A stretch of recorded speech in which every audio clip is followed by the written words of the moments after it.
On a scorching day in June 2005, propylene gas, venting from a cylinder at a compressed gas filling and distribution facility, ignited, setting off fires and explosions that lasted 5 hours.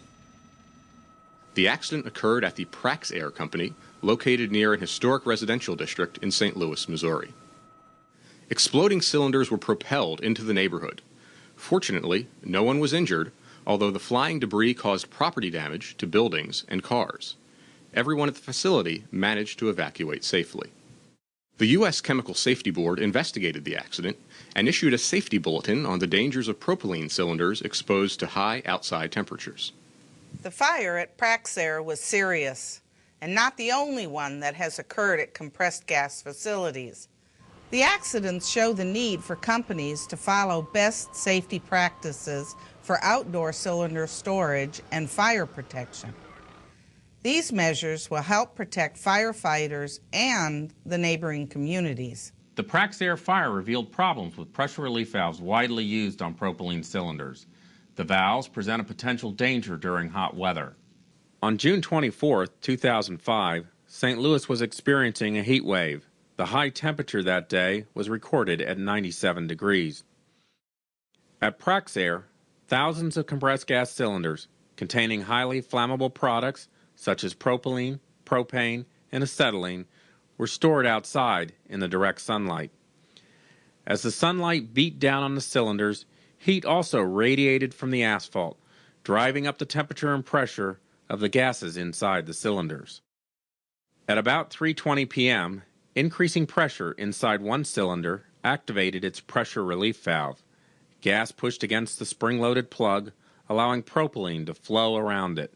Gas moved past the spring, out of the valve, and through openings in the cylinder cap. The propylene vented to the outside air and formed a flammable vapor cloud around the top of the cylinder. A static charge, created by the venting propylene, most likely ignited the vapor. A Praxair security camera recorded the vapor release and ignition. The vapor begins escaping from the cylinder seconds before 3:20 p.m. It ignites immediately. An employee sees the fire and sounds the alarm.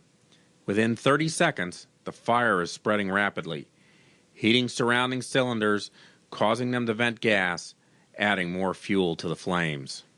Just over 1 minute after the initial vapor release, smoke begins to darken the facility as the fire rapidly grows out of control. 90 seconds into the incident, the camera records blinding flashes as cylinders begin to explode. Cylinders begin rocketing through the air, further spreading the fire. Because the alarm was sounded quickly, all workers and customers evacuated safely. This news footage, recorded by KMOV-TV, shows the fireballs from exploding cylinders of propylene, propane, and acetylene.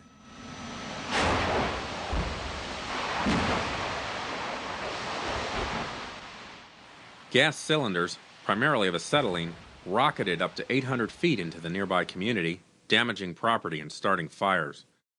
Large fragments were later found on sidewalks, front and back yards, and parking lots. One piece landed near a yard where children were playing. Cars were set ablaze. One flying cylinder knocked this hole through the wall of a residential townhouse.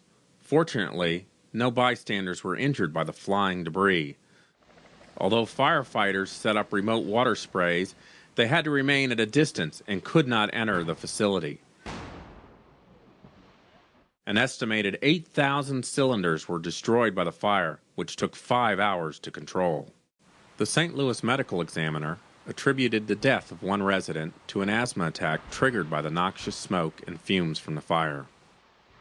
This accident occurred because a propylene cylinder vented highly flammable gas into the open, where it could easily ignite. U.S. Department of Transportation regulations require pressure relief valves on propylene cylinders, but the CSB found that the pressure relief set points, specified in industry standards, are too low for propylene and allow the gas to begin venting during hot weather, well below pressures that could damage the cylinders. Not only are the specified set points too low for propylene, the CSB found that some valves begin releasing gas even before the pressure reaches the set point. Finally, we found that each time a pressure relief valve opens, its performance deteriorates, making it more likely to vent gas at too low a pressure in the future. In addition to the incident at Praxair St. Louis, the CSB investigation looked at 3 similar incidents, including this one at the Air Gas Distribution Facility in Tulsa, Oklahoma in August 2003, a fire and explosions at the Air Liquide plant in Phoenix, Arizona in June 1997, and a fire at Praxair's Fresno, California facility in July 2005, just 1 month after the accident at the company's St. Louis facility. All involved the ignition of leaking propylene, and all occurred on hot summer days with temperatures above 100 degrees. This video, shot by the Tulsa Fire Department as firefighters sought to contain the 2003 fire, shows the extensive off-site damage that occurs from cylinders rocketing into nearby communities, setting fire to homes, vehicles, and businesses. Gas cylinder fires spread very quickly, and exploding cylinders put firefighters' lives at risk and endanger the public. The CSB's Safety Bulletin recommends a number of best practices for cylinder storage and fire protection. We urge companies to install fixed fire protection systems, such as fire monitors or water deluge systems, which can cool cylinders and prevent the fire from spreading during the first critical moments after ignition. Gas release detectors can be used in storage areas to sound alarms and trigger fire protection systems. Barriers such as concrete walls can be installed to confine exploding cylinders to the storage area.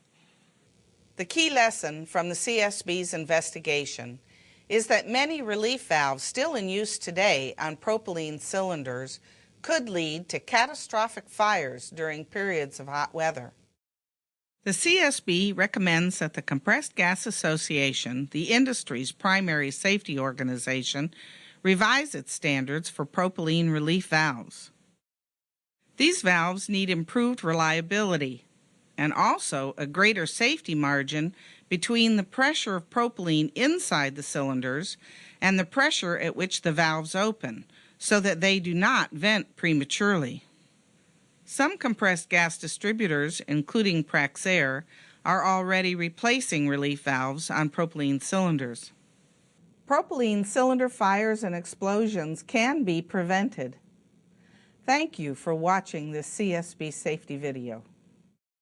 For more information about the Praxair accident and the CSB Safety Bulletin, please visit our website at csb.gov.